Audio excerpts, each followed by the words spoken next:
Guntur municipality 9వ division corporator Telugu Desam party అభ్యర్థిగా పోటీ చేస్తున్న ఎల్లవుల అశోక్ ప్రచారం చేపట్టారు. ఆంజనేయ స్వామి వీధిలో ప్రతి ఇంటికి తిరిగి స్థానిక సమస్యలపై ఆరా తీశారు. ప్రతి సమస్యకు పురస్కారం చూపుతామని తనను అఖండ మెజార్టీతో గెలిపించాలని ప్రార్థించారు. ఈ కార్యక్రమంలో కురాకుల ప్రభాకర్, కందుకూరి వెంకట్, వీర్రాజు, నాగరాజు, రమణయ్య తదితరులు పాల్గొన్నారు. ఈరోజు 57 డివిజన్లో తెలుగుదేశం పార్టీ చాలా ముందుకు దూసుకెళ్తుందని చెప్పి చూస్తున్నాం. అలాగే 9వ డివిజన్లో కార్పొరేట్ అభ్యర్థిగా నేను ప్రతి ఇంటికి ప్రతి గడపకి టచ్ చేసి చూస్తున్నాను.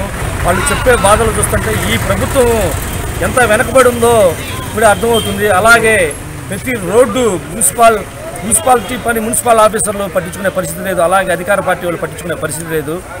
అలాగే మనం చాలా బాధపడుతున్నాం. అలాగే ఇంటి పన్ను కానీ కరెంటు బిల్లు కానీ కట్టలేని పరిస్థితి అయిపోయింది.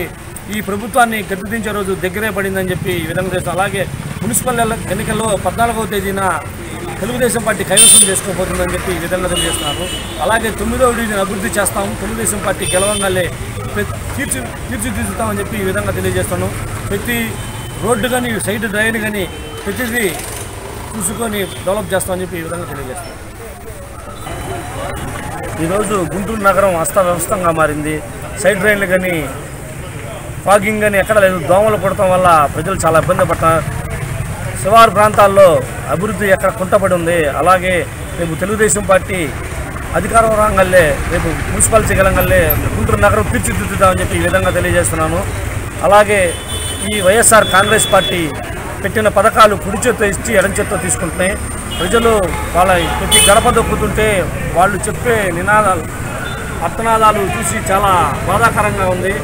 ఈ ప్రభుత్వానికి బుద్ధి చెప్పే రోజు చాలా దగ్గరలో ఉందని చెప్పి ఈ విధంగా తెలియజేస్తుంది. 9వ డివిజన్ తెలుగుదేశం పార్టీ కార్పొరేట్ అభ్యర్థి ఎల్లవుల అశోక్ని సైకిల్ గుర్తు కొట్టేసి గెలిపించవలసిందిగా కోరుతున్నాను. నగరంలో